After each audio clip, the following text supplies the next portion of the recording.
Hey there, friends, welcome back to Frame Shift. I like to think of this space as more than just another corner of the internet for movie talk. It's a gathering place for literature enthusiasts, for those of us who like to treat cinema not as fleeting entertainment, but as layered text, alive with meaning, intention, and the occasional accident that reveals even more than the filmmaker might have intended. Today we're stepping into 300, Rise of an Empire, 2014, a sword-and-sand spectacle on the surface, but underneath, something far more slippery and compelling. Before we wander too deep into the shadows and light of this story, let me just say this. If you're new here, I'd love it if you hit that subscribe button. Not out of obligation, but so we can keep walking through these films together, sharing insights, exchanging thoughts, and treating cinema as the endlessly rich literary tapestry it is. And one small but important note, what you're about to hear is not a conventional review. It's not about whether the film is good or bad in the consumer sense. It's a critical, theoretical exploration, a kind of slow, intellectual unspooling of images and ideas, meant for those of us who approach movies the way we'd approach a complex novel, peeling back its layers to understand what it has to say about us, about history, about myth. For me, this film brings back an odd memory of sitting in a dimly lit classroom during college, poring over Homer's Iliad with a professor who had a voice like a storm cloud. He would read passages aloud, in Greek sometimes, and slam the book closed at dramatic pauses. He used to say that Western literature begins with blood in the water, with men standing on the edges of ships, looking out at horizons that promise both glory and death. And when I watch this film, I can't help but hear his voice echoing, that tension between myth and history, between the grandeur of heroism and the raw, mundane terror of mortality. It doesn't matter that the screen is filled with stylized battles or blood that arcs through the air like crimson paint on black canvas. What matters is that the story is echoing something we've always told ourselves, again and again. That war is both intoxicating and ruinous, that glory is a word invented to soothe the broken. The narrative sets itself in the shadow of another great story, tethered to a moment we already think we know, and yet it insists on carving out its own corner of the myth. It reminds me of the way literary sequels often feel, not retellings, but re-angles, like Jean Rhys writing Wide Sargasso Sea as a way to peer into the silenced life of Bertha Mason from Jane Eyre. Here the camera doesn't return to Thermopylae, where the myth of 300 men standing against an empire has already been immortalized. Instead, it turns its gaze toward the sea, toward ships that collide like living beasts, toward commanders who wage war not just with steel but with strategy, cunning, and willpower. It's as though history itself were saying, you thought the story ended there, but myth has a way of multiplying. The film traces a parallel conflict, one not of mountains and narrow passes, but of vast open waters, where the horizon itself becomes both ally and enemy. At the center is a figure driven not merely by patriotism or revenge, but by a deep, philosophical conviction about freedom, about the right to exist without chains. This is where the film takes on its most interesting dimension for me, not in the slow-motion sword swings or the spectacle of fire spreading across sails, but in the way it asks us to consider what freedom actually costs, and whether it is an ideal too fragile to survive the violence used to defend it. I've always been fascinated by this paradox, how the pursuit of freedom so often requires the very acts of domination and destruction it claims to reject. Watching these characters struggle with that tension makes me think of the endless arguments I had with friends in late-night dorm rooms, about whether freedom is a concept we ever truly live, or just a word we weaponize in moments of need. The battles here are told in strokes that feel like they've been painted rather than filmed, smoke curling upward as ships crash, bodies illuminated in flashes of fire, the ocean churning like some ancient, restless god. And within that spectacle is the human drama, the duel between two commanders whose philosophies are as different as their methods. One is deliberate, measured, almost stoic in the face of overwhelming force. The other is fiery, unpredictable, and ruthless, carrying within her both a personal wound and a political mission. Their conflict isn't just about territory, it's about two visions of power colliding, two narratives of what war should mean. If I'm honest, this is where the story hooks me most deeply, because beneath the grandeur, beneath the leather armor and sharpened blades, what we're really watching is a meditation on how leaders are shaped. One emerges from the soil of grief, sculpted by loss and sustained by loyalty to an ideal. The other rises from the wreckage of betrayal, fueled by rage and sharpened by a lifetime of calculating survival. Both are products of their histories, and both carry their scars like banners. For someone who grew up believing in the power of literature to give us mirrors, this feels like one of the film's strongest gifts, the recognition that behind every myth of leadership is an individual who has wrestled with the unbearable. Plot-wise, the narrative balances itself between parallel timelines, threading together past and present until the collisions feel inevitable. There are flashbacks that anchor us in origin stories, sequences where water serves as both stage and metaphor, and battles that swell and recede like tides. Each clash of ship and sword is both a literal event and a symbolic one, an enactment of philosophies in motion. This rhythm of back and forth, of crashing waves and retaliatory blows, feels less like linear history and more like epic poetry, the kind where repetition is not redundancy but a kind of chant, a way of etching truth into the memory of those who listen. And of course, like any epic worth its salt, the story brims with twists, moments where trust fractures, where alliances crumble, where the past refuses to stay buried. Without giving away every detail, I can say that the most compelling twists don't come from shocking betrayals or reversals, but from the slow, dawning realization that every choice carries the weight of sacrifice. The commander's duel, when it finally crystallizes into physical confrontation, is not just spectacle. It's the meeting of two philosophies, the manifestation of their entire histories condensed into blows and parries. It's the kind of showdown that reminds me of the way great novels often climax, not in sudden surprises, but in the fulfillment of everything the narrative has been whispering all along. There's one scene in particular, bathed in shadows and torchlight, that has stayed with me long after the credits. A figure steps forward, armor gleaming faintly, voice steady but not without tremor, and declares a truth that isn't so much triumphant as it is defiant. That moment crystallized something for me, the recognition that stories like this aren't about victory or defeat in the simple sense. They're about the way human beings insist on carving meaning out of conflict, even when loss is all but certain. And maybe that's why I find myself returning to this film, why it resonates in ways I didn't expect. It's not that I crave the spectacle of battle or the theatrics of slow-motion gore. It's that beneath those surfaces, I hear the same heartbeat I once felt in those old texts, the sense that humans have always been both awed and destroyed by their own pursuit of freedom, glory, vengeance, or survival. We've always told ourselves these stories to try to make sense of it, and when the credits roll, what remains isn't just the memory of battles fought on screen, but the awareness that these same battles are waged quietly within us every day. So as we move deeper into this analysis, I hope you'll stay with me in that spirit, not as viewers searching for a thumbs-up or thumbs-down verdict, but as readers of a text, explorers of an epic written not in ink but in light and shadow. This isn't about consuming a product, it's about sitting with an idea, wrestling with its contradictions, and finding, in its stylized blood and fire, the reflections of our own struggles and triumphs. If that excites you, if you find yourself leaning into films the way you lean into great novels, then you're in the right place. Stick around, subscribe if you haven't already, and let's keep exploring. Because cinema, like literature, is less about answers and more about the questions it leaves burning in us. And that's exactly what this story does. It leaves us with questions, not conclusions. Questions worth carrying, worth revisiting, worth sharing with each other here in this space we're building together. The story begins not with the clash of swords, but with the murmurs of memory, with the faint sense that history itself is leaning close to whisper a tale we thought we already knew. A voice rises, calm yet grave, recalling a war not yet ended but already bleeding into legend. And the first images anchor us in that strange liminal space where myth and reality blur, a glimpse of soldiers preparing, of land and sea bracing for conflict, of a world shifting beneath the weight of empires. What strikes me is how the film insists on opening not with victory, but with the awareness of absence, with the acknowledgement of lives already lost and battles already fought.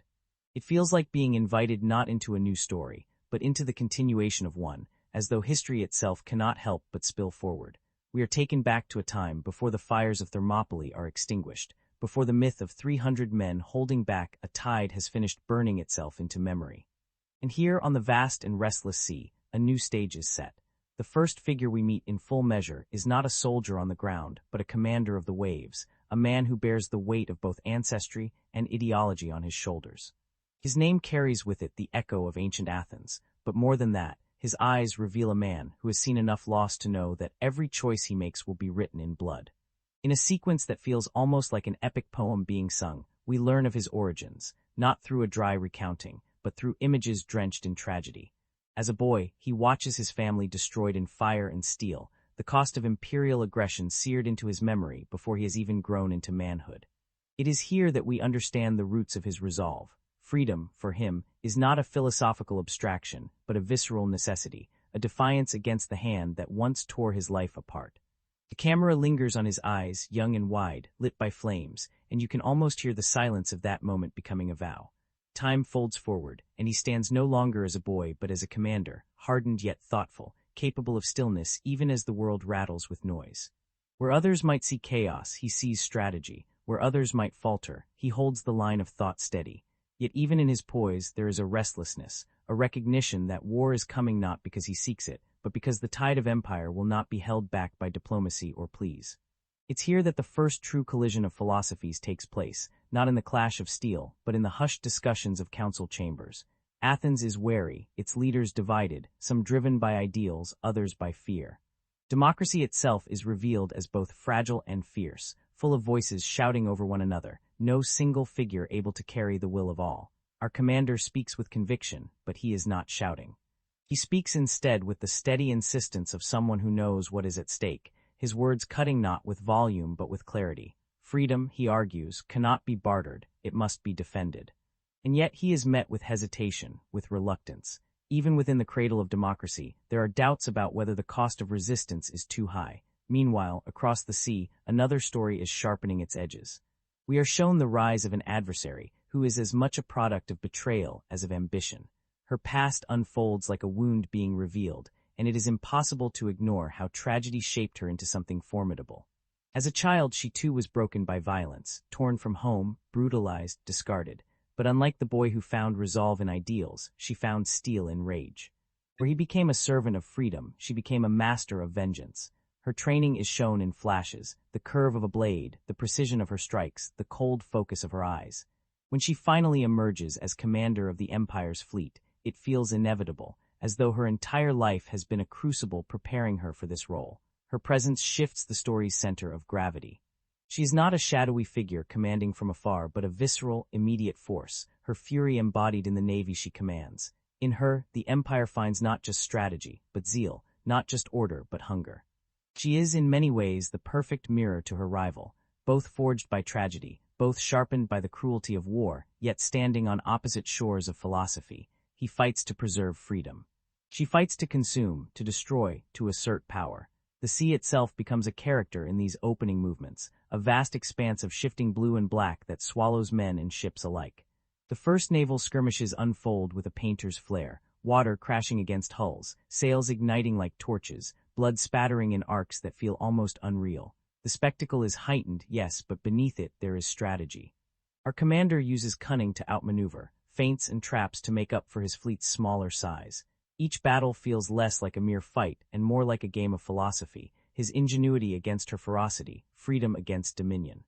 What I love here is that the film refuses to paint him as untouchable or perfect. His victories are fragile, bought at great cost, and his men follow him not out of blind loyalty, but because his vision inspires them. There's a moment where he pauses, just for a breath, watching the wreckage of ships burn on the waves, and his face betrays something deeper than triumph, an understanding that every victory carries loss in its wake. It's these small human pauses that keep the film from collapsing into pure spectacle, reminding us that beneath the grandeur, there are people who bleed, who grieve, who wonder if they will live to see the sun rise again. The adversary, too, is given moments of startling humanity amidst her brutality. We see her rage flare when her authority is questioned, but we also see the flicker of something almost vulnerable in the quiet moments between battles. She isn't merely ruthless, she is wounded, and her ruthlessness is the armor she wears to survive in a world that never gave her mercy. There's a complexity here that keeps her from being reduced to a villainous caricature. If anything, her existence forces us to question the line between vengeance and justice, between survival and domination. The narrative threads begin to tighten as both fleets prepare for larger clashes. The camera lingers on the preparations, men sharpening weapons, sails being raised, speeches whispered and shouted into the salt air. There's a sense of inevitability, as though the sea itself is bracing for the weight of what's to come. Both sides believe themselves righteous, both carry their scars as justification. And then, amid all this grandeur, the story does something remarkable. It reminds us of the shadow of Thermopylae. News spreads of what has happened on land, of 300 men who stood and fell. Their sacrifice becomes a kind of fuel, a legend that stirs those who might otherwise falter. For our commander, it is both inspiration and burden, a reminder that freedom has already been bought with blood, and will demand even more before the war is through. The first half of the narrative closes on a series of escalating confrontations, battles that test not only ships and soldiers but philosophies. In one particularly striking scene, fire spreads across the sea, turning the water into a mirror of hell itself. Ships are consumed, men leap into flames, and amidst it all, two figures stand on opposite decks, watching one another through the smoke and chaos. Neither victorious, neither defeated, both knowing that the war is far from over. It is less an ending than a pause, the drawing of breath before the next plunge. And in that pause lies the weight of everything we've seen so far, the boy who became a commander, the girl who became an avenger, the sea that swallows both freedom and empire alike. The story has built its foundation, and we can feel the ground trembling with the promise of what's to come. It's not just a battle for territory anymore, it's a battle for meaning, for survival, for the right to shape history's next verse. The sea smolders with the memory of fire. Ash drifts across the waves like black snow, clinging to the hulls of broken ships and the armor of weary men. There is no cheer of victory, no cries of triumph, only the sound of water lapping against the wreckage and the ragged breathing of survivors who wonder how much longer they can endure. The pause between battles feels like an entire world suspended, heavy with the unspoken knowledge that worse is yet to come. And in this silence, both sides retreat into themselves, not in surrender, but in preparation. On the deck of his ship, the commander stands alone, shoulders taut, eyes fixed on the horizon. His men are scattered across the remaining vessels, patching sails, tending wounds, sharpening blades that have already tasted blood. He carries himself with the weight of their losses, aware that his words alone keep them steady in the face of impossible odds. When he gathers them to speak, it is not with the hollow confidence of a leader pretending certainty, but with the raw honesty of someone who admits the truth. The enemy is stronger, faster, and relentless. Yet, he says, the sea has its own rhythm, and if they listen closely, if they fight with intelligence rather than sheer force, they can bend the tide. His voice is not booming. It is measured, steady, the kind of tone that invites trust because it does not disguise doubt. And his men, hearing both his vulnerability and his resolve, believe in him more deeply than if he had promised them guaranteed victory. Across the waters, the adversary sharpens her fury. Her fleet remains vast, her resources immense, but the sting of resistance gnaws at her pride. She is not accustomed to being thwarted, not by men with fewer ships, not by a commander who refuses to break. Her rage simmers, and her soldiers feel it in every order barked, in every lash of her gaze. Yet behind the fury is something else, something more dangerous, a fascination with her rival. She studies him, his tactics, his restraint. In him she sees not just an obstacle but a mirror, another survivor, another creature forged by violence, and that recognition unsettles her more than she admits. The next clashes are waged not only with weapons but with psychology. She sends emissaries, attempts to sway him with promises wrapped in venom, offering not merely survival but power if he will kneel. The exchange between them burns with tension, the sea itself holding its breath as they stand face to face for the first time. Her words drip with scorn, yet behind them is a strange intimacy, as though she recognizes in him the same hunger that drives her, even if it is aimed in the opposite direction. He does not yield, though part of him, for a flicker of a moment, is caught in the gravity of her presence. Their duel, before swords ever cross, begins here, in glances, in words, in the way silence stretches between them like a taut bowstring. When battle resumes, it does so with a ferocity that eclipses all before it. The sea becomes a graveyard of splintered wood and shattered bodies, a canvas painted with fire and foam. The adversary unleashes her fleet in waves, crashing upon the Greeks with overwhelming force. Yet the commander, calm amidst chaos, maneuvers his ships with precision, turning the very ferocity of the enemy against them. Traps are laid, collisions engineered, and the smaller fleet begins to hold its ground against the giant. Still, every maneuver costs lives, and each victory feels like survival rather than triumph. It is in these battles that the turning point begins to glimmer faintly. News reaches the fleet of a wider alliance forming, of Spartans stirred to action after the sacrifice of their fallen, of other city-states rallying to the cause. What was once Athens alone now begins to feel like Greece itself awakening, a fractured land slowly uniting under the pressure of annihilation. This is not yet salvation, but it is momentum, the slow swell of a tide that may finally meet the empire's force. The adversary, sensing the shift, grows more desperate, though her desperation is cloaked in cruelty. She pushes her men harder, lashes her fleet into formation, and sharpens her focus on her rival. To her, defeating him is no longer merely a strategic necessity. It is personal, the only way to silence the echo of her own past. Her cruelty becomes almost operatic, a performance of dominance meant not only to terrify her enemies, but to steel herself against the creeping awareness that she is losing control. And then comes the storm, not of weather, but of revelation.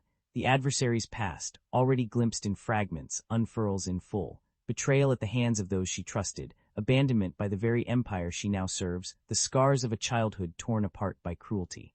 It becomes clear that her service to power is not devotion, but vengeance twisted into loyalty. She commands the empire's fleet, but in truth she fights for herself, for the girl who was left to rot and who clawed her way back with nothing but rage to sustain her. This revelation does not redeem her, but it complicates her, forcing us to see the wound behind the weapon. The climax builds not in a single blow, but in a crescendo of battles, each one larger, more desperate, more costly. Ships collide like beasts in heat, fire spreads across the water until the ocean itself seems aflame, and screams are swallowed by the roar of wind and waves. The commander, battered but unyielding, guides his men through every storm, relying on cunning rather than brute force. And slowly, agonizingly, the tide begins to shift. The smaller fleet, thought to be doomed, finds strength in unity, in the memory of sacrifice, in the unshakable belief that freedom is worth dying for. The final confrontation between the two leaders is inevitable, written into every clash that came before. When they finally stand against each other, steel meeting steel, it is not merely a duel of bodies but of philosophies, of histories, of wounds. He fights with precision, each strike measured, deliberate. She fights with fury, each blow fueled by rage and survival. Their battle is raw, intimate, and unflinching, the culmination of everything their lives have built toward. What makes this clash so powerful is not its choreography but its emotion. Every movement is heavy with memory, the boy who lost his family, the girl who lost her home. In their duel, the past fights the present, grief fights vengeance, freedom fights domination. Neither emerges unscarred. In the end, the resolution is not clean or simple, not a neat triumph, but something more jagged, more human. Victory, when it comes, is not pure. It is stained with loss, with the recognition that nothing gained can erase what was taken. As the smoke clears and the surviving ships gather, the sea at last grows still. There is no cheer, no grand celebration, only the quiet recognition that they have endured. The Greeks, fractured at the start, now stand united, not because their divisions have vanished, but because they chose, in the face of annihilation, to fight together. And the commander, though hailed as a leader, does not stand as a victor in the traditional sense. He is weary, haunted, his eyes heavy with the knowledge of what freedom costs. The story closes not with conquest, but with the horizon, ships sailing forward, men bearing their scars, the sea stretching endlessly before them. The war is not ended, but the tide has turned. What remains is the truth that has always echoed through epics, that freedom, vengeance, glory, these are not abstractions but lived realities, bought with blood and grief. And that in the end the sea swallows all, carrying away both the conqueror and the conquered, leaving only the memory of those who dared to fight upon its restless surface. The characters in this story do not simply move across the screen like pieces in a battle game. They are carved out of pain, ambition, conviction, and the restless current of history itself. They exist less as archetypes and more as contradictions, flesh and bone wrapped around ideals, haunted by the wounds of their pasts, driven forward by visions of futures that may never arrive. To understand them is to understand the tide of the narrative itself, because every turn of the plot, every collision on the water, every choice made in the smoke and fire of war springs directly from who they are at their core. At the center stands the Athenian commander, a man whose very posture communicates both strength and restraint. He is not loud, not prone to bluster or theatrical gestures. Instead, his leadership emanates from the steadiness of his gaze and the clarity of his conviction. What makes him compelling is not that he is flawless, but that his flaws inform his every decision. His tragic childhood, the vision of his family ripped from him in violence, remains etched into the way he carries himself. Where another man might have grown embittered, closing himself off to the world, he transformed that grief into a burning commitment to freedom, not only for himself but for his city, for all of Greece.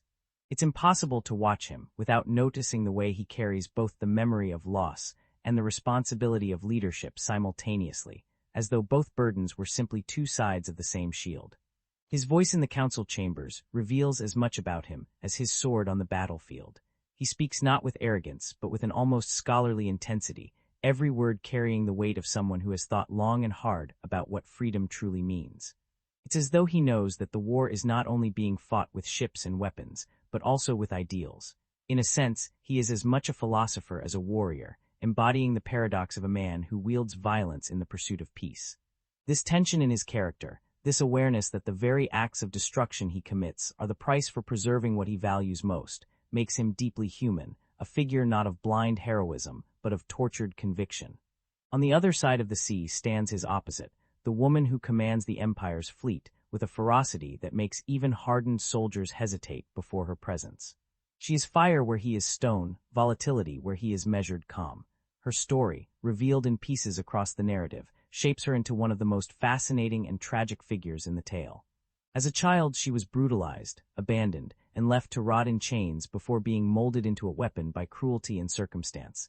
Every action she takes, every sharp word she utters, every calculated strike of her fleet is born of that trauma. If the commander's conviction is rooted in the memory of love lost, hers is rooted in the memory of mercy denied. Yet to call her merely ruthless would be to flatten her complexity. She's not a simple villain, but a living embodiment of what happens when survival hardens into vengeance. Her power is undeniable, but it comes with a cost, a gnawing emptiness that even victory cannot fill. There are moments where the mask slips, where the rage falters just enough for us to glimpse the wounded child beneath the armor, and it is in those flickers that her character becomes more than an adversary. She becomes a question posed to the audience. What might any of us become if the world had abandoned us as it abandoned her? The interplay between these two figures is what anchors the entire narrative. They are not merely opponents. They are mirrors, reflections of what trauma and conviction can sculpt from human beings. He channels his loss into defensive ideals. She channels hers into an unrelenting hunger for domination. Watching them circle one another, battle one another, and even attempt to sway one another is like watching two philosophies clash in human form. The commander believes in the collective, the idea that men fighting for freedom will always outlast those who fight under chains. She believes in the individual, in the sheer willpower of one person to bend the world to their pain. Together they form a dialectic, a living argument etched in fire and water. But these two are not the only souls shaping the story. The shadow of the fallen Spartans looms large, even though their bodies never stand on the screen. Their sacrifice at the pass becomes a kind of unspoken character itself, a ghost that lingers in every whispered tale, in every desperate surge of courage from the men who fight on the sea. Leonidas, though absent, is present in spirit, his defiance a torch that lights the way for those who now carry the war forward. His widow, too, steps into the light, her voice calm but cutting, reminding us that war does not belong only to those on the battlefield, but also to those left behind. She embodies the cost of sacrifice, the grief of loss, but also the resilience of those who choose to carry on the fight in their own way. Her presence widens the frame of the story, grounding it in the recognition that war ripples outward, shaping not only soldiers but entire societies. Among the Athenian soldiers, there are faces that remind us of the human scale of this epic. These men are not nameless fodder for the clash of ships. They are given just enough depth to make us remember that they laugh, bleed, and fear like anyone else. Their camaraderie, the way they look to their leader for guidance, the way they steady their hands on weapons even as their eyes betray doubt, these moments humanize the spectacle. The film refuses to let us forget that every death in the spray of water and fire is not a mere number, but the end of a story, the silencing of a life that once held dreams. Even the empire itself, faceless in its enormity, gains character through its representation of relentless domination. It is not simply a backdrop or an enemy force. It is a philosophy embodied, the belief that strength entitles one to ownership, that fear is a tool of governance. In this sense, the empire becomes less a political entity and more a character in its own right, its navy an extension of its will, its commanders embodiments of its ideology. Against this vast shadow, the individuality of the Greeks shines brighter, their refusal to be reduced to subjects becoming their defining trait. What fascinates me most about the interplay of characters in this narrative is how they all, in their own way, wrestle with the concept of choice. The commander chooses to fight not because he is certain of victory, but because he refuses to kneel. The adversary chooses to conquer not because she must, but because she cannot imagine a world where she is powerless again. The Spartans chose to stand and fall rather than yield, and their widowed queen chooses to let their memory become fuel for others. Even the common soldier, trembling on the deck of a ship, must choose in each moment whether to flee or to fight. These choices define them more than any sword stroke, reminding us that the essence of character lies in the decisions we make when the world offers us no easy answers. In the final analysis, the characters are less separated by lines of good and evil than by the paths they have carved through the wilderness of suffering. One turns grief into vision, another turns it into rage, One bears loss as a burden to be shared, the other as a weapon to be wielded. Their collision on the stage of history is inevitable not because the plot demands it, but because their very natures do. And in the aftermath, when the smoke clears and the sea grows still, it is their humanity, their scars, their convictions, their contradictions, that lingers in the mind. Because this is what epic stories have always done, from Homer to Shakespeare to the stylized cinema of today. They take the vast, incomprehensible sweep of history and anchor it in the faces of individuals, reminding us that empires rise and fall, battles are fought and forgotten, but the human soul, in all its brokenness and brilliance, is what carries the story forward. These characters are not distant figures of myth. They are us, shaped differently, placed in other times, but wrestling with the same impossible choices, the same hungers, the same hopes. What makes stories live beyond their screen time is often not only what appears in the final cut, but the strange, hidden threads that ran beneath its making. This tale of ships, warriors, and seaborne battles is already rich with myth and spectacle, but the production itself brought with it a kind of mythology, a collection of stories whispered among crew members, bits of trivia tucked into corners, and curious circumstances that seemed almost as dramatic as the narrative unfolding on screen. When I look back at it now, the strangeness of its creation feels like a mirror to the world it depicts, unpredictable, demanding, and larger than life. One of the first things that fascinates me about the way this film came together is how much of it was, paradoxically, landlocked. A story so dominated by water and sea combat was almost entirely filmed far away from the open ocean. Instead, massive sets were built in controlled environments, with endless green and blue screens stretching beyond the actor's vision. The cast had to summon the illusion of salt spray and shifting tides with nothing but imagination and direction to guide them. That's a strange fact in itself. The most defining character of the story, the sea, was never truly present, at least not in the raw form we know it. And yet, through the alchemy of effects and the sheer conviction of performances, the water became as vivid as if it were lapping against the theater seats. But perhaps stranger still was how those simulated waters demanded physical resilience. The actors were drenched in artificial rain, wind machines howled across the sets, and giant rigs pumped waves over reconstructed ship decks. One story that slipped out of production described how the spray was often so strong that it stripped away makeup and prosthetics mid-scene, requiring constant resets and touch-ups.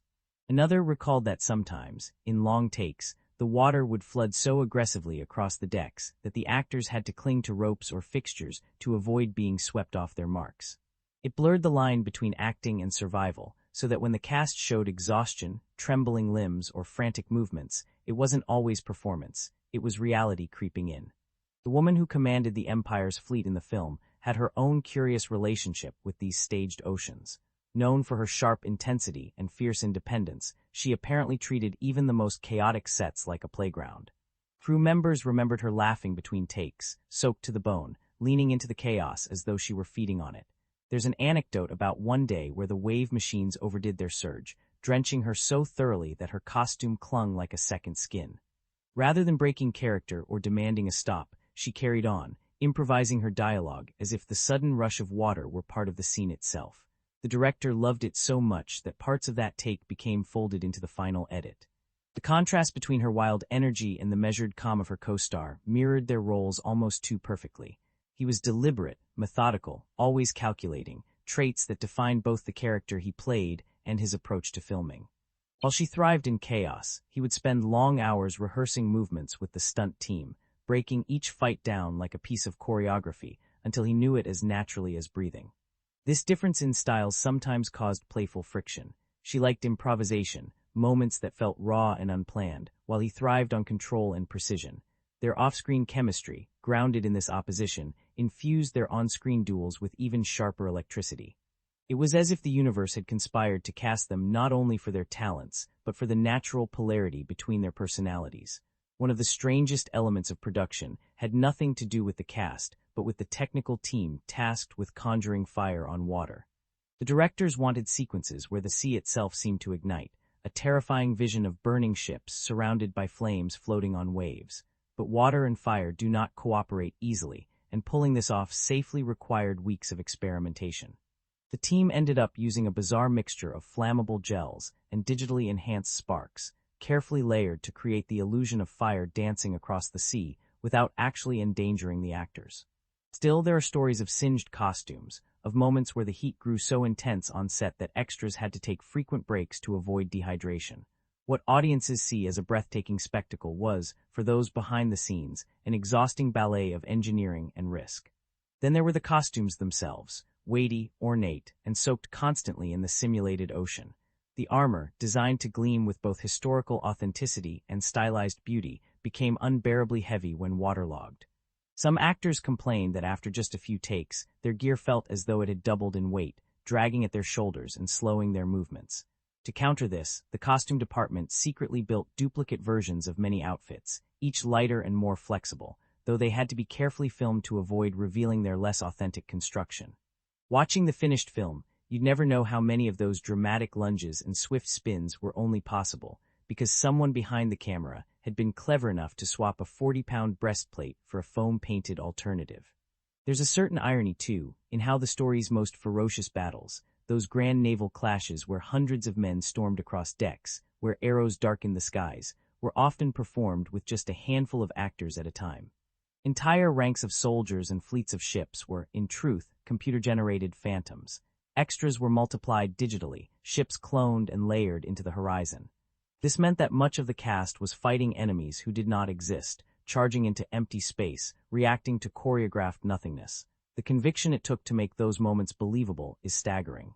Every cry, every clash of swords against shields had to be summoned against the vacuum of imagination. The strangeness of pretending to fight armies that weren't there must have been exhausting, and yet the result feels seamless. And then there's the trivia, the little details that fans might delight in if they look closely. Some of the ships' names painted onto hulls in the background are subtle nods to ancient texts, sly references slipped in by history-loving designers. Certain motifs carved into weapons and armor were drawn directly from artifacts in museums, their authenticity hiding in plain sight within a stylized world. One particularly odd bit of trivia concerns the adversary's dagger, designed not only for visual flair, but with a hilt shape taken from a ceremonial weapon that was believed to curse its victims. The prop makers joked about it on set, whispering that anyone who touched the blade for too long would invite bad luck. Strangely enough, during filming, that dagger was involved in more dropped takes, fumbled grips, and misfires than any other weapon, fueling superstitions among the crew. The emotional strangeness of the production also lingers in stories from the actors themselves. For many, embodying these roles meant carrying the emotional residue of trauma, rage, and grief, even after the cameras stopped rolling. Some spoke later of finding it difficult to shake the intensity of their characters at night, of lying awake replaying scenes of loss or fury in their heads. One actor recalled how, after weeks of filming battle sequences, he found himself flinching at sudden noises in everyday life, his body conditioned to expect violence. It's an eerie reminder of how immersive acting can be, how deeply the psyche blurs the lines between performance and reality. The director himself had peculiar habits during filming, adding to the lure of strangeness. Known for wanting to push his cast toward raw authenticity, he sometimes asked them to perform takes without warning them of changes, turning off wind machines suddenly, altering the pace of background extras, or cueing unexpected sounds. His reasoning was that surprise would sharpen their reactions, adding an unscripted edge to their expressions. While this irritated some, others embraced it, saying it forced them to stay alive in the moment. It's why in certain shots, the shock on a character's face feels too real to be rehearsed. It was. The music, too, holds its own odd stories. Composers worked tirelessly to blend ancient instrumentation with modern orchestration, even experimenting with unusual sound effects. Some of the booming war drums that thunder beneath the naval battles weren't drums at all, but manipulated recordings of chains, anvils, even doors slamming in cavernous spaces. The strangeness of hearing these industrial sounds transformed into the heartbeat of ancient war adds another layer to the film's texture. When you step back and piece all these fragments together, the picture that emerges is almost as epic as the film itself. The strangeness of filming water battles without the sea, of carrying 40-pound costumes soaked to the core, of fighting ghosts conjured by digital trickery, of actors balancing between trauma and artistry, all of it weaves into a tapestry of creation as remarkable as the story it produced. The adversary's dagger that seemed cursed, the rival commanders embodying their roles so naturally it spilled into their off-screen personas, the fire that danced on artificial waves, it all adds a richness that exists just beneath the surface, invisible to the casual viewer but vital to the film's soul. And maybe that's what I love most about these behind-the-scenes oddities. They remind us that movies are living things, born not from perfection but from strangeness, accidents, improvisations, and unlikely solutions. Just as history itself is shaped by unpredictable turns, so too is cinema forged in the strange alchemy of craft and chaos. The film becomes not just a story about war and ideals, but also a testament to the creativity and resilience of those who made it. The strangest facts are not distractions from the tale but echoes of it, proof that even behind the curtain, the drama never truly ends. When the smoke of battle drifts across the water and the cries of soldiers are drowned by the endless roar of waves, what remains are not just scenes of spectacle, but moments heavy with meaning. To look at this story critically is to peel away the veneer of stylization and stare into the heart of its most striking events, asking not only what they depict, but why they matter, why they resonate with us as viewers, why they echo the old rhythms of myth, and why they cling to our imagination long after the credits fade. This is not merely a recounting of battles on sea and shore. It is a conversation between history and cinema, between the viewer and the story, between raw emotion and intellectual reflection. Take the opening vision of sacrifice. The reminder of the Spartans stand at the pass, a prologue of blood and defiance that casts a shadow over the entire narrative. Critically, this is more than just continuity, more than a recap of what came before. It functions as a wound that refuses to close, a collective trauma that presses down on every Greek city-state. By situating the film within that grief, the story immediately aligns itself with the language of aftermath. The Spartans' deaths are not an end, but a ripple, an inheritance of both burden and inspiration. From a literary perspective, this choice situates the audience in the liminal space between mourning and action, a place where myth becomes motive. Then there is the first true clash at sea, a spectacle drenched in violence and flame.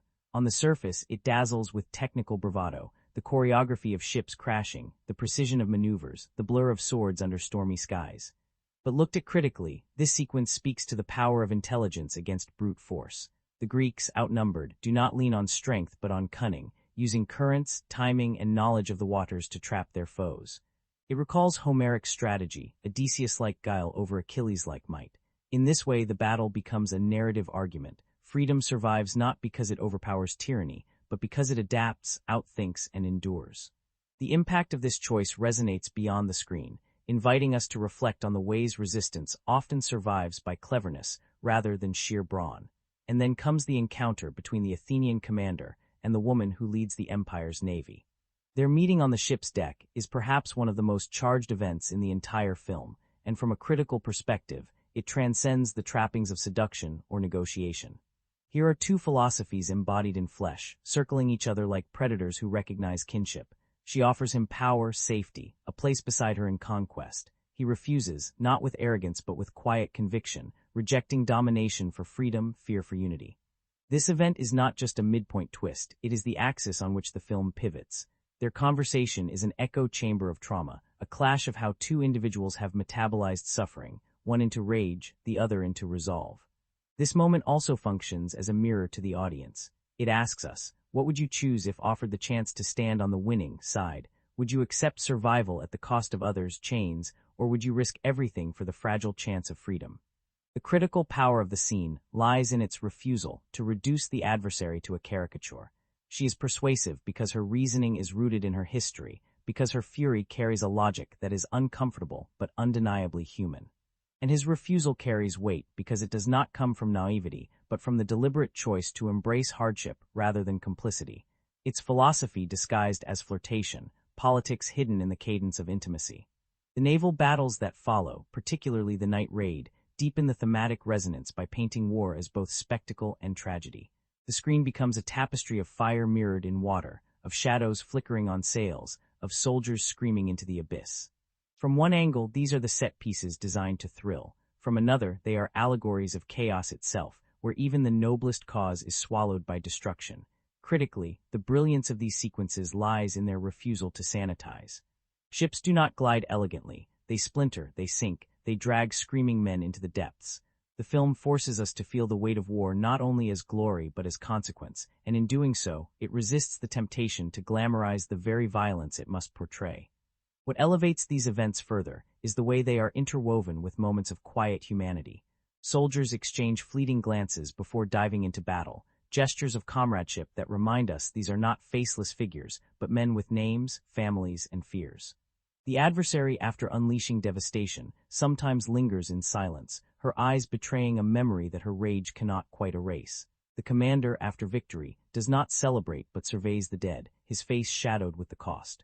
These small touches transform spectacle into meditation, asking us to hold both admiration and horror simultaneously. The climactic duel between the commander and his rival is where the critical weight of the narrative crystallizes. On the surface, it is a masterfully staged fight, steel ringing against steel, bodies colliding in a storm of desperation. But on a deeper level, it is the final synthesis of the entire story's themes: freedom versus domination, grief versus vengeance, restraint versus fury. Their clash is not just physical but symbolic, the culmination of everything their characters represent. The audience, pulled into the rhythm of each strike, is asked to consider not merely who will win, but what victory even means. What is particularly compelling is that the duel does not resolve neatly. Yes, one side falters and the other rises, but the victory is jagged, scarred, incomplete. The Greeks stand not as triumphant conquerors but as weary survivors.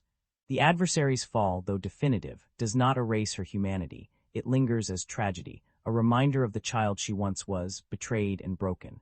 This refusal of clean resolution is what gives the climax its resonance. It leaves us not with the satisfaction of closure, but with the ache of ambiguity, the awareness that freedom is not secured by a single battle, that vengeance never heals, that history continues to churn beyond the frame. From a critical lens, this choice alters the impact of the entire film. Where many epics end with flags raised and voices triumphant, this one ends with silence, with ships gliding into an uncertain horizon. The emotional resonance here is profound. It mirrors life itself, where no victory is without loss, no cause without sacrifice, no freedom without a cost that echoes through generations. The reception of these events, too, reveals their significance. Audiences divided in their responses, some thrilled by the relentless spectacle, others unsettled by the weight of violence, others still captivated by the adversary's tragic arc. Critics pointed out the stylized brutality, questioning whether it glamorized war or exposed its futility. But in truth, the ambiguity was the point. The film does not tell us how to feel. It forces us to wrestle with the tension between admiration and condemnation, between awe and grief. Its power lies not in offering answers, but in demanding reflection. Looking back, what stays with me are not just the sweeping shots of burning seas or the screams of men colliding on splintered decks. It is the way these events ripple outward like the tides themselves, carrying with them questions about power, survival, loyalty, and the haunting legacy of trauma. The story is not merely entertainment. It is an allegory dressed in armor, a meditation wrapped in spectacle, a tragedy hidden within an epic. The critical eye reveals what the surface conceals. That beneath every clash of swords is a clash of ideas, and beneath every sinking ship is the reminder that human history is written not in victories, but in the lives lost to achieve them. There is a certain irony in realizing that a story so dominated by water, flame, and endless skies was, for most of its creation, built in closed rooms under controlled lights. The sea that swallows ships whole, the waves that churn like living monsters, the storms that crack open the heavens, none of that was ever really there. And yet, when you watch the film, you can almost feel the salt spray on your skin. That illusion, that magic of conjuring a world out of nothing, is what makes the production process itself just as fascinating, sometimes even stranger, than the tale that made it to the screen. To explore the way this film was created is to peel back the curtain and find not only technical wizardry, but also human resilience, humor, and those odd little accidents that somehow shape the final work. The first thing that often surprises people is that the filmmakers essentially created their sea battles without a sea. Most of the production took place on soundstages where massive sets of ships were constructed. These weren't full-sized war vessels, of course, but truncated versions mounted on gimbals, rigs designed to rock violently to simulate the swell of the ocean.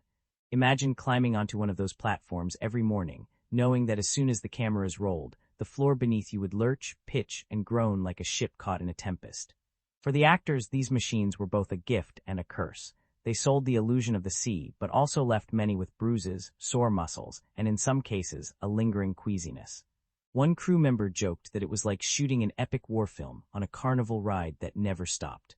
The challenge of building an entire war on water inside a warehouse meant that the crew had to be endlessly inventive. For instance, when they needed the illusion of massive naval fleets stretching across the horizon, they filmed only a few ship sets from multiple angles, then multiplied them digitally. The trick was that the actors had to make it believable, reacting to enemies that weren't really there, pointing at phantom sails, screaming at ghostly soldiers conjured later by effects artists. This meant that direction often sounded more like theater of the absurd than traditional filmmaking. Now imagine 200 ships bearing down on you, and they're on fire, shouted across the set. It required a leap of imagination on the part of everyone involved, and somehow, that leap translated seamlessly to the screen. One of the more unusual challenges was the constant use of water on set. Massive pumps were installed to drench the decks with artificial waves, and rain machines hissed down torrents that mixed with stage lights to create that perpetual atmosphere of storm and chaos. But water is unforgiving in a filming environment. It wrecks makeup, soaks costumes until they double in weight, and corrodes equipment if not meticulously managed. The costume department had to develop a kind of assembly line to dry, repair, and replace armor and clothing, sometimes overnight, to ensure continuity the next day.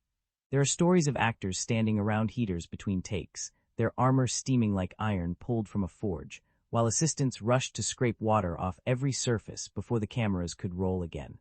The actors themselves faced both physical and psychological demands that went beyond the usual expectations. Their training before filming began was grueling. Hours of combat choreography, strength conditioning, and learning to wield weapons with the precision of professional soldiers. What makes this particularly interesting is how their physical preparation informed their performances. By the time cameras rolled, they weren't just actors playing warriors, they had built the muscle memory of warriors. Every swing of a sword, every thrust of a spear carried the weight of weeks spent repeating those motions until they were second nature. It's why the battles, even when stylized, never feel flimsy. The actors weren't faking their movements. They were inhabiting them. Of course, all this intensity didn't prevent moments of humor and levity from bubbling up on set. Between takes, cast members were known to stage mock duels with plastic swords or break into laughter when wave machines went off at the wrong moment, drenching not just the actors but also expensive camera rigs. One story that spread among the crew described the female lead, drenched in costume and fully in character during a serious take, suddenly breaking off midline to scold a wave machine operator whose misting spray had hit her directly in the face. The entire set erupted in laughter, and she, never one to shy away from chaos, leaned into the absurdity, quipping that perhaps the sea itself was against her. The adversarial energy between the two leads, so sharp and palpable on screen, also carried an echo off camera, though softened by camaraderie. Their acting styles could not have been more different. She thrived on spontaneity, while he preferred careful rehearsal and control. During long days, this difference sometimes sparked tension, but more often it created moments of surprising synergy. He would catch her improvising mid-take, and instead of resisting, adapt on the spot, and the resulting chemistry electrified the scene. The director later admitted that some of the film's most memorable confrontations were born not from the script, but from these unscripted sparks. The visual style of the film, with its painterly contrasts of shadow and light, was itself a massive production undertaking. Much of this look was achieved not only in post-production, but also on set through extreme lighting setups. Cinematographers often blasted intense directional lights through haze and mist to create that surreal, almost graphic novel aesthetic. This meant that the cast was often performing under conditions that were less than comfortable, blinding brightness in one moment, total darkness in another, with only carefully placed markers to guide their movements. For the crew, this was a balancing act, pushing the boundaries of stylization without losing the visceral realism that anchored the story. One of the more curious anecdotes involves the props department and their commitment to authenticity. Many of the weapons and shields were based on real designs from antiquity, but made lighter for stunt use. However, one batch of shields accidentally arrived far heavier than intended, leading to a week of filming where actors had to carry unwieldy, 30-pound props during extended takes. Rather than halt production, they endured it, and some of the fatigue visible in those sequences is entirely genuine. Later, the crew joked that those shields were cursed, designed by the gods themselves to test the endurance of mortals. The director's methods for pulling raw emotion from his actors were sometimes unconventional. He was known to surprise the cast mid-scene with unscheduled changes, triggering wave machines earlier than expected, adding sudden bursts of flame, or even altering dialogue prompts at the last second. His reasoning was that genuine reactions, shock, anger, determination, would come across more vividly than rehearsed ones. While this frustrated the actors at times, it also gave the film moments of startling authenticity, like the way someone's eyes widen just slightly too much when confronted with a new burst of chaos. Those small cracks in the performance made the larger-than-life story feel grounded in lived human experience. Sound design, often overlooked, had its own odd production quirks. Many of the booming drums in the soundtrack weren't drums at all, but recordings of chains being struck, doors slamming, or anvils ringing, manipulated to sound ancient and thunderous. The layering of these unconventional noises gave the score its primal, unsettling edge. When you hear the rhythm that underpins the naval battles, you're actually hearing the echoes of industrial detritus reshaped into music, a strange fusion of past and present that mirrors the story's mythic but modernized tone. The strangest element of all, perhaps, was how personal the production became for those involved. Actors have spoken of carrying the emotional residue of their characters home, haunted by dreams of battles and storms. Crew members, exhausted from long nights of preparing soaked costumes or repairing waterlogged sets, described a camaraderie that made the hardships worthwhile.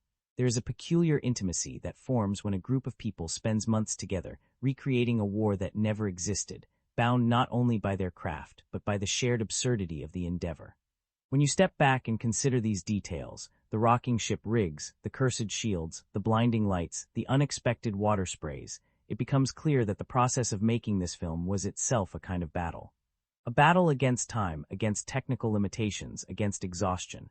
And like the story it tells, victory was never simple or easy. It was won through persistence, adaptation, and the willingness to embrace strangeness. What emerges then is not just a film but a layered creation, a story within a story. On the screen, you see men and women locked in combat on the sea. Behind the screen, you see actors drenched in water that never quite dried, crew members improvising solutions to problems no one anticipated, and directors conjuring inspiration out of chaos. Together, these layers form a narrative as compelling as the film itself, a testament to the resilience of art, to the strange beauty that arises when dozens of individuals throw themselves into the impossible task of bringing myth to life. When you think back on this film, what lingers first is not just the clash of swords or the cries of warriors, but the sheer weight of its world, the atmosphere that swallows you whole from the first frame and refuses to let go. The setting is not a passive backdrop here. It is as alive as the characters themselves, and sometimes even more commanding. The ocean churns like a temperamental god, the skies shift from ominous clouds to fiery sunsets, and the ships creak and groan like beasts of war. To talk about the settings and cinematic elements is to uncover the invisible architecture of the story, the choices that give it breadth, texture, and tone, turning a stylized retelling of history into something that feels almost mythic. From the very beginning, the setting declares its intentions. The waters that stretch across the horizon are not serene, postcard blue seas. They are dark, moody, restless, already hinting at the violence they will cradle. It's no coincidence that the story chose to root itself almost entirely in this maritime space. By centering its narrative on the sea, it immediately conveys instability, danger, and a sense of the unknown. Land is safety, familiarity, something solid beneath one's feet. But the sea is chaos incarnate, unpredictable, swallowing and spitting out lives without mercy. By making the ocean the stage for most of its action, the film establishes itself as a meditation on uncertainty, on how fragile human ambition looks against the vastness of nature. The ships that traverse these waters become characters in their own right. Each vessel is meticulously designed, looming with the weight of history, yet stylized for cinematic grandeur. The Greek ships, leaner and more agile, mirror the cunning and resourcefulness of their crews. Their hulls gleam with wood and bronze, stripped down to essentials. In contrast, the Persian fleet under the command of its ruthless leader bursts with ornamentation, larger, heavier, bristling with the arrogance of empire. When these ships collide, it feels less like a battle between men and more like a clash of philosophies made manifest in timber and iron. Watching them splinter, capsize, or erupt in flames is like watching the collapse of ideas themselves. Cinematography plays a vital role in how these settings are experienced. The visual style carries over the painterly aesthetic established in its predecessor, where shadows cut deep and highlights blaze almost unnaturally bright. It's a world caught somewhere between reality and graphic novel, where every drop of blood looks like a stroke of crimson ink and every plume of smoke curls with deliberate artistry. The director and cinematographers didn't aim for realism in the traditional sense. Instead, they created a heightened reality, one that mirrors the epic scale of the myths being retold. This isn't a world you observe passively, it's one you are pulled into, a canvas that demands your attention and floods your senses. The lighting, in particular, shapes mood in ways both obvious and subtle. Battles at dawn are bathed in cold blues, carrying the sting of fresh beginnings, as though the day itself hesitates to warm men about to die. Midday clashes burst with harsh, unforgiving light, every detail stark, every blow mercilessly exposed. And then there are the night battles, where the sea itself becomes a mirror for fire glowing red-orange as ships burn and collapse into the waves. These transitions in light are not incidental, they mark the rhythm of the narrative, the ebb and flow of hope, despair, and fleeting triumph. They turn time itself into a storyteller, one whose voice you feel in your bones. The sea is not the only setting, though it dominates. When the story moves inland, the shift feels deliberate, almost jarring. The solid stone of Greek cities, the polished chambers of empires, the sacred grounds of mourning, all these places carry their own weight. They serve as pauses between the chaos of the ocean, places where characters confront themselves rather than their enemies. In the dim chambers of strategy, where leaders argue and doubt, the absence of the sea makes its presence felt all the more. The contrast is striking. Where the ocean is boundless and uncontrollable, these stone settings feel confined, almost suffocating. It's a subtle reminder that men are trapped not only by their enemies, but by their own politics, their own fragile alliances. One of the most striking uses of setting comes in the private encounters between the adversary commanders. Their confrontation is staged not in the chaos of battle, but in the stillness of a ship's chamber, a setting cloaked in shadows and the quiet menace of intimacy. The cinematography here softens the chaos outside, focusing instead on the flicker of torchlight against faces, the restrained movements of two people who carry entire worlds of rage and desire within them. The setting transforms the scene into a kind of psychological battlefield, one where words are swords and silence cuts deeper than steel. It's a brilliant use of environment to heighten emotional stakes, reminding us that battles are not only fought with armies, but with persuasion, temptation, and resolve.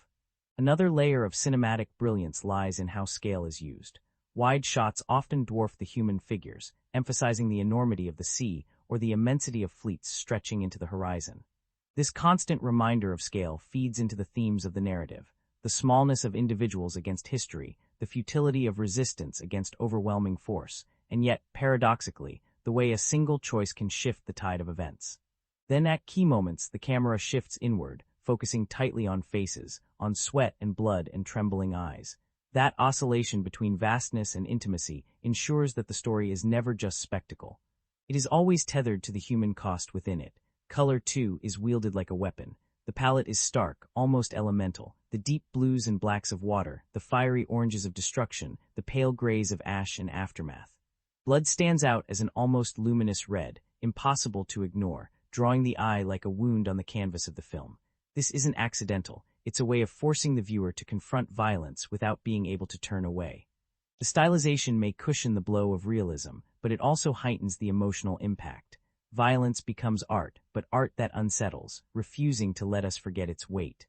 Even the sound design, though not visual, is tied inseparably to the setting.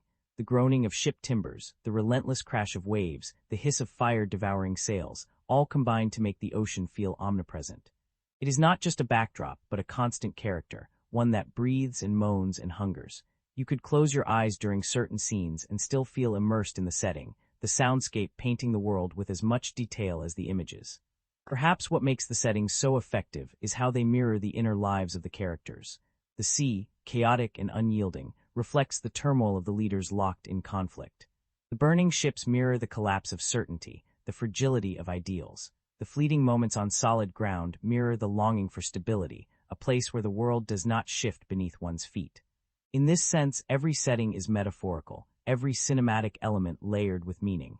They are not just places, they are reflections, externalizations of inner struggles projected onto the canvas of the world. Looking critically at the atmosphere the film constructs, one cannot escape the conclusion that its settings do more than enhance, they define. Without the restless sea, the story would lose its heartbeat. Without the stylized lighting and painterly contrasts, it would lose its mythic edge. Without the scale that dwarfs men and the intimacy that reveals their souls, it would collapse into hollow spectacle. The settings are the skeleton of the narrative, the frame that allows its themes of freedom, vengeance, and survival to breathe. And so, when I think back on it, what stays with me are not only the battles themselves, but the way they looked, the way they felt. The glow of fire reflected on black water, the eerie quiet of a ship's chamber before a fateful choice, the sunlight striking helmets at dawn, blinding in its intensity, as if the gods themselves were watching. These images are indelible not because of their realism, but but because of their resonance. They speak to something older than cinema itself, something buried in our myths and our bones. The sense that setting is destiny, that the places we inhabit shape not just what happens to us, but who we become. When the cameras stop rolling, when the epic clash of swords and fire gives way to silence, that's when the real magic of filmmaking begins to breathe. What's left behind is not just the polished product we see on the screen, but the laughter, the bruises, the exasperated sighs, and those tiny, golden moments that belong only to the people who lived through the chaos of creating it. Behind the scenes of this story about gods, men, and endless seas was a world that was at once less glamorous and far more human. A world where actors shivered in drenched costumes under industrial heaters, where crew members invented strange solutions to problems no one anticipated, and where camaraderie thrived in the strangest corners of exhaustion. One of the first things to know is that nearly everyone underestimated just how difficult it would be to shoot a film that takes place almost entirely on the ocean, without ever leaving dry land. The sea was created indoors, inside massive soundstages, with ship sets built on hydraulics that rocked violently to mimic waves. For the actors, this was both a blessing and a torment. On one hand, they didn't have to deal with real seasickness or unpredictable weather. On the other, the artificial swaying was relentless. Day after day, they stood on decks that tilted and lurched like carnival rides, sometimes for 12 hours at a stretch. Crew members joked that by the end of production, the cast had developed land sickness, the disorienting feeling of still swaying even when standing still on the ground. It wasn't just the gimbals that made life interesting. To capture the constant presence of water, huge pumps and wave machines blasted gallons across the decks, soaking everyone in the process. Costumes became heavy with water, makeup smudged, armor rusted, and boots squelched with every step. The wardrobe team became unsung heroes, working long nights to dry and repair clothing, often hanging dozens of pieces of armor around heaters so they steamed like a blacksmith's forge. One actor recalled how he once leaned too close to a heater and singed a section of his cape, which the team had to patch quickly before the next day's shoot. It smelled like burnt wool for hours, he laughed later. These little accidents became part of the rhythm of filming, unexpected hiccups that the crew learned to fold into their process with good humor. The actors themselves faced extraordinary demands. Before filming began, they trained in combat choreography and grueling physical conditioning. But even with preparation, the constant weight of wet costumes and props took a toll. Shields meant to be lightweight occasionally arrived far heavier than expected. Instead of the 5-pound foam versions, a miscommunication left them carrying 30-pound wooden slabs. The director, rather than pausing production, encouraged them to push through. It was brutal, but the fatigue it created was visible in their performances, the trembling arms, the gritted teeth, the slump of shoulders. When you see them struggling to lift shields against incoming blows, some of that effort isn't acting at all. One crew member quipped, "Those shields had more screen presence than half the cast." Despite the physical grind, humor and camaraderie flourished. Between takes, drenched actors would crack jokes about starting a synchronized swimming troupe. One day, when the wave machines misfired and drenched the camera crew instead of the cast, the director laughed so hard he had to call a break. Another time, the female lead, clad in full regalia, accidentally slipped on the slick deck and slid several feet before stopping, still in character. The silence that followed broke into thunderous laughter, and she herself leaned into the moment, raising her sword and declaring she had conquered the sea. Stories like these stitched the cast together, little reminders that even in the most demanding conditions, there was space for joy. The chemistry between the lades was one of the production's richest dynamics. On screen, their interactions smolder with hostility and seduction, but off-screen, their rapport was full of playful banter. She had a mischievous streak, often improvising lines or gestures during takes to throw her co-star off balance. He, a meticulous performer, would roll his eyes but adapt quickly, and the resulting tension often made it into the final cut.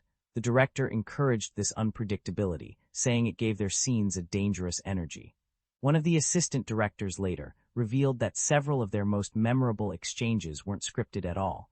They emerged from these improvisations, sparks flying in ways no one could have anticipated. There were also moments of quiet intimacy behind the scenes, when the exhaustion settled and the laughter faded. Long days on water-soaked sets left actors huddled together for warmth, sharing stories of their own lives, their families, their fears about the film's reception. Bonds formed in those quiet spaces, forged as much in vulnerability as in humor. Some actors later described the experience as surviving a war that never happened, not because of the battles on screen, but because of the challenges endured together during production. Technical hurdles sometimes pushed everyone to the edge. One memorable challenge came during a sequence meant to depict ships engulfed in fire. The special effects team rigged elaborate pyrotechnics, but the indoor environment meant the flames had to be tightly controlled. At one point, the fire grew hotter than expected, warping part of the ship's set.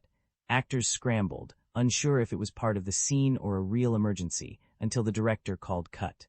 Afterward, everyone laughed nervously about how close they had come to turning their fictional warship into a bonfire. Safety protocols were doubled after that incident, but the story lived on as one of the film's great behind-the-scenes legends. Another challenge lay in capturing the epic scale of battles with limited resources. With only a handful of physical ships on set, the rest had to be conjured digitally. This meant actors often fought against empty space, reacting to enemies who would only exist months later in post-production. To keep morale high, crew members sometimes filled in as extras, charging across the decks in ill-fitting armor. One sound technician was particularly enthusiastic, earning the nickname, the Accidental Soldier, after appearing in the background of several shots.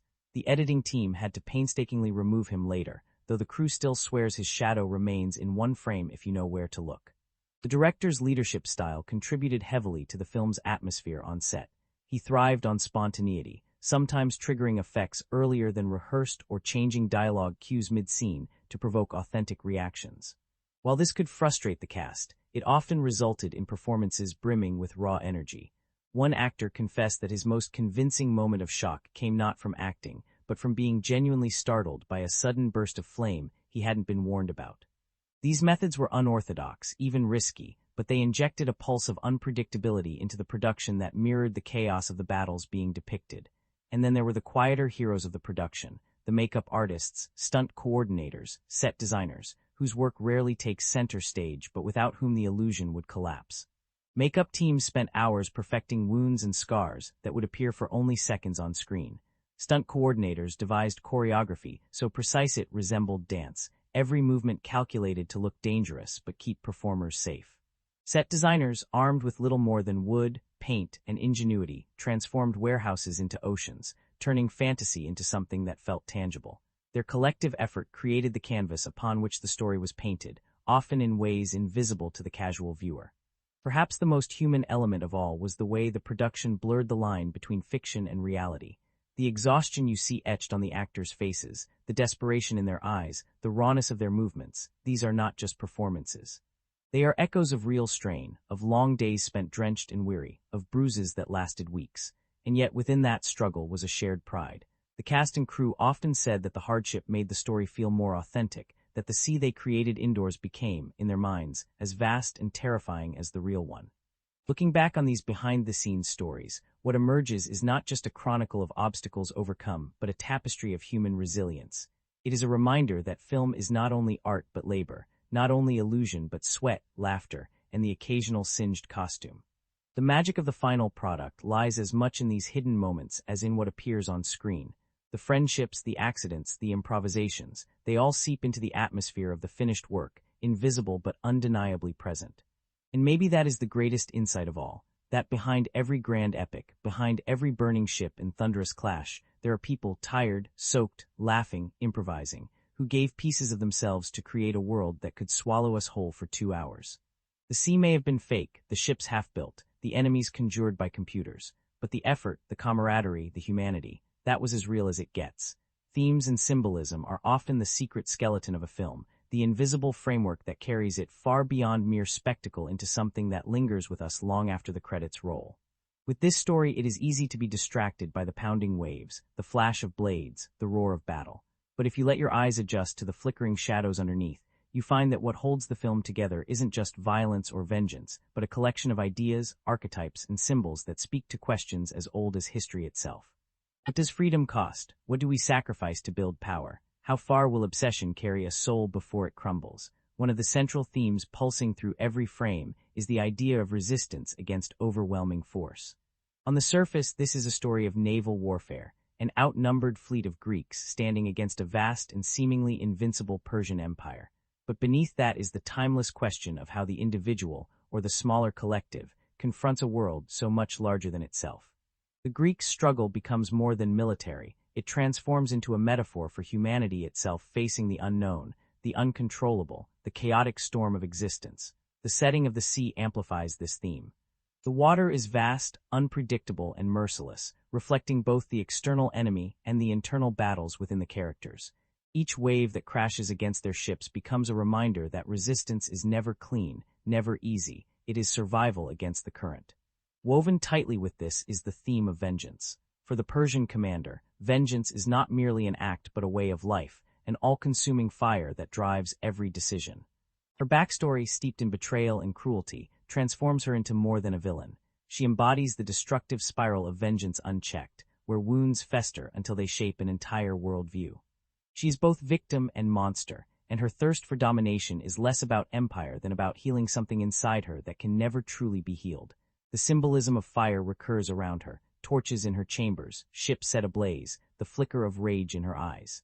Fire becomes her essence, beautiful and terrifying, capable of illuminating but also devouring everything it touches. On the other side of the spectrum, the Greek leader is defined by a different symbol, water. He is calm, adaptable, shifting strategies like currents, flowing around obstacles. While she burns, he bends, yielding only to strike back when the tide is right. This opposition between fire and water becomes the elemental language of the film, a poetic framing of their clash. It is not just about ships colliding, it is about forces of nature colliding, philosophies embodied in elements. Fire seeks to consume, water seeks to endure. Fire rages, water reshapes. In the end, these two symbols circle one another like eternal adversaries, neither able to fully destroy the other but each reshaping the world in its wake. The theme of sacrifice is another thread that runs deep. Sacrifice here is not abstract. It is visceral, bloody, tangible. Soldiers throw themselves into impossible odds not for glory, but because they understand that their lives are part of a larger story. The imagery of the sea swallowing bodies again and again reinforces this sense of inevitability. The ocean becomes an altar demanding payment in flesh and blood, yet within this sacrifice lies something almost sacred. The belief that freedom, that fragile dream, is worth the offering. When ships sink and warriors fall, it is not just tragedy, it is ritual, a reminder that liberty always requires something in return. Closely tied to sacrifice is the symbolism of blood. In this heightened, stylized world, blood doesn't behave like it does in reality. It sprays in arcs, it glows in impossible shades of crimson, it lingers in slow motion as though demanding attention. This stylization transforms blood into a symbol rather than a substance. It is the ink with which history is written, the evidence of cost, the eternal reminder that nothing in this world is gained without loss. By exaggerating it, the film refuses to let us dismiss it as background detail. It insists we confront the price of every decision. Another powerful theme is manipulation, of perception, of power, of desire. The Persian commander wields not just armies but the art of seduction, persuasion, and psychological warfare. Her ship chambers, draped in shadow and flame, are designed like a lair, a physical manifestation of her control over both body and mind. She represents the idea that wars are fought not only with swords, but with words, temptations, and illusions. Symbolically, her very presence becomes a mirror. She forces those around her to confront their own weaknesses, their hidden hungers. The Greek leader's resistance to her is not just political, it is spiritual, a refusal to surrender to temptation even when survival seems to demand it. The theme of legacy threads quietly through the story as well. Behind every decision is the shadow of ancestors, fallen warriors, and those yet to be born. The Greeks fight not only for themselves, but for the memory of those who died at Thermopylae, for the children who might inherit freedom rather than chains. This is reinforced visually by recurring shots of helmets, shields, and artifacts, objects that outlive their owners, carrying their memory forward. These relics become symbols of continuity, of the unbroken thread of resistance. They whisper to us that while men die, ideas endure. There is also an undercurrent of transformation, how trauma reshapes individuals into something unrecognizable. The Persian commander is the most obvious example, a child brutalized and discarded, reborn as an avenger cloaked in power. But the Greek leader, too, undergoes transformation, shedding hesitation and doubt until he becomes the embodiment of defiance. Even the sea plays a role in transformation. Ships splinter and merge with the ocean, men fall and are swallowed, identities dissolve. Nothing remains untouched. Transformation is inevitable in this world, but the question is whether it builds or destroys. Symbolism is layered throughout with almost mythic precision. The ocean, as mentioned, is chaos, destiny, the unknowable force of history itself. Fire is obsession, passion, destruction. blood is sacrifice and memory. Helmets and shields are identity, the thin line between individuality and the collective. Even silence becomes a symbol. Those moments between battles, when the roar fades and only the creak of ships remains, are symbolic of the fragile breath between life and death, choice and consequence. The visual style deepens these symbols. The stark contrasts of light and shadow echo the moral ambiguities of the characters. Nobody is fully saint or demon here. Everyone walks a blurred line, illuminated one moment, obscured the next. The exaggerated colors of violence, the surreal slowness of certain shots, transform every death into a statement, every wound into a mark of meaning. It's as though the film insists on reminding us that nothing is trivial, not a drop of blood, not a flicker of fire, not a glance exchanged in shadow. For me, what resonates most is how these themes connect back to us, here and now. Resistance against overwhelming odds, the pull of vengeance, the cost of freedom, the temptation of power, these are not confined to ancient wars. They are part of our human fabric, questions we grapple with in politics, in personal lives, in the choices we make daily. That's the genius of this film's symbolic structure. It takes mythic archetypes and threads them into something personal. You watch a burning ship and think of anger that consumes. You watch the sea swallow men and think of uncertainty that drowns us all. You see shields raised against arrows and think of the fragile protections we cling to in the face of chaos. And perhaps that is why the story lingers, not because of its scale or its stylization, though those are striking, but because it whispers truths beneath the spectacle. It tells us that freedom is not free, that vengeance devours the avenger. That power seduces but also isolates. That sacrifice is the heartbeat of history, and it wraps these truths not in sermons but in symbols, in elemental imagery that strikes the subconscious more than the intellect. When I reflect on it, I realize that this is why I return to the film despite its brutality. It is not the battles I crave but the metaphors, the way the sea mirrors uncertainty, the way fire embodies obsession. The way blood insists on remembrance, its poetry in the language of violence, symbolism woven into every scream and every silence. It reminds me that cinema, at its best, is not just about what we see, but about what we feel beneath the surface, those currents of meaning that pull us deeper and deeper until we realize the story was never just about them. It was always about us. As we draw this long exploration to a close, I find myself thinking about how strange it is to sit with a film after all the noise has faded away. At first, there's the spectacle, the thunder of ships colliding, the roar of warriors charging into impossible odds, the sting of fire and the endless pull of the sea. But once you've lived with it for a while, what lingers are not just the sounds or the images, but the weight of what they meant, the questions they stirred, the symbols they carved into you. That's what we've been unraveling together in this journey, not a simple war film, but a layered meditation on resistance, vengeance, sacrifice, and the eternal clash between chaos and order. We began with the introduction, reminding ourselves that stories like this are not just about entertainment, but about holding a mirror up to our own lives. The ocean we watched was more than water. It was a restless embodiment of uncertainty, of history, of forces too vast to control. The fire that consumed ships and lit up the night was not just flame, but the symbol of obsession, of power, of vengeance that cannot be contained. Blood spilled was not simply violence. It was memory, cost, and the ink with which history writes itself. Helmets, shields, relics of the fallen, they spoke to us of legacy, of the fragile threads that connect us across time. And in each character we saw ourselves reflected, the commander who bent and adapted like water, the adversary who burned with fire, both locked in a dance as ancient as humanity itself. When we walked through the plot, we found ourselves caught in its two halves without naming them, swept along by the rhythm of battles, betrayals, and choices that felt both inevitable and surprising. We saw how resistance against overwhelming force becomes more than politics. It becomes existential, a fight for dignity against the enormity of fate. We watched vengeance eat away at its bearer, transforming pain into power, but power into isolation. We witnessed sacrifice not as a noble abstraction, but as something bloody, immediate, human, a soldier choosing to give everything for an idea that might outlive them by a day or 1,000 years. In analyzing the characters, we discovered that they are not fixed archetypes but shifting mirrors. The Greek leader was not simply a hero, but a man negotiating fear, doubt, and the weight of history pressing on his shoulders. The Persian commander was not simply a villain, but a survivor twisted by cruelty, her fire burning as much from grief as from rage. Their humanity complicated the narrative, forcing us to see that battles are not fought between good and evil, but between wounded souls carrying their scars into the arena of history. Even the secondary figures, those who seemed to stand on the margins, became reminders of the collective, of how individuals stitch themselves into the tapestry of resistance, of vengeance, of survival.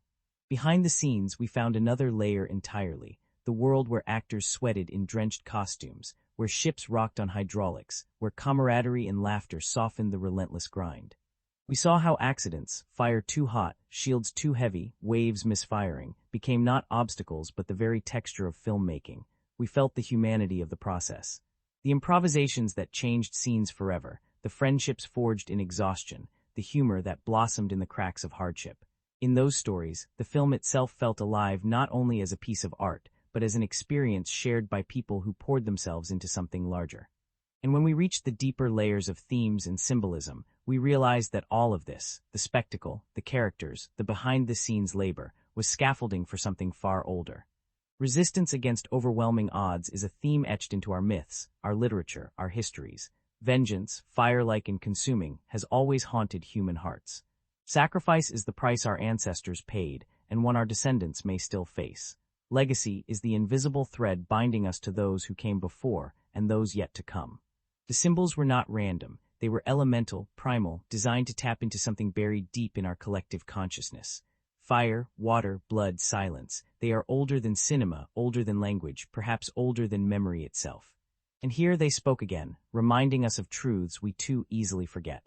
For me, personally, what makes this film resonate is not the grand battles, but the quieter recognition it forces. That we are always standing on shifting decks, always staring into a sea too vast to understand, always choosing whether to be consumed by fire or to adapt like water. It speaks to my own life, to the times when resistance felt impossible, when vengeance tempted, when sacrifice demanded more than I thought I had. In those moments, cinema like this becomes more than escapism. It becomes conversation, guidance, challenge. It reminds me that we're not alone in wrestling with these questions. They are as old as humanity itself. And that's the beauty of exploring films with all of you here. We're not just talking about a story from the past, set in the ancient world. We're talking about ourselves, about the currents we fight, the flames we carry, the blood we spill, the legacies we leave. That's why literature enthusiasts, lovers of story, seekers of meaning, gather for conversations like this. Because we know that film is never just film. It is philosophy written in motion, myth retold through light and sound, a dialogue between our present selves and the eternal truths that shape us. So as we close this journey, I want to thank you for being here, for diving deep into the storm with me, for looking beyond the surface. This hasn't been a conventional review. It was never meant to be. It was a literary excavation, a critical meditation, an attempt to peel back the armor and touch the heartbeat beneath. And if you felt that heartbeat too, if you found yourself lingering on fire and water, blood and silence, then you've understood the essence of this exploration. I would love for you to stay with me on this path. If you haven't yet, please take a moment to subscribe to Frame Shift. Not because of numbers, not because of algorithms, but because this community is about something deeper. About keeping alive the joy of thoughtful analysis, about reminding ourselves that art deserves more than a passing glance. It deserves our curiosity, our empathy, our willingness to be changed.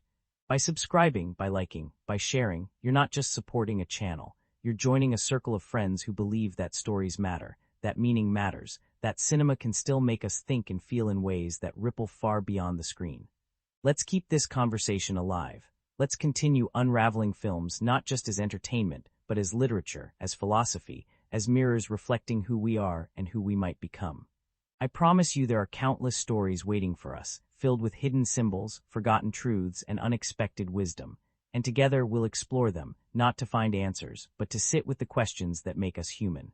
So until the next journey, hold on to the fire that fuels you, adapt to the waters that surround you, honor the sacrifices that shaped your path, and remember that your legacy is always in the making. Thank you for listening, for feeling, for thinking alongside me. And as always, stay curious, stay open, and let's keep shifting the frame.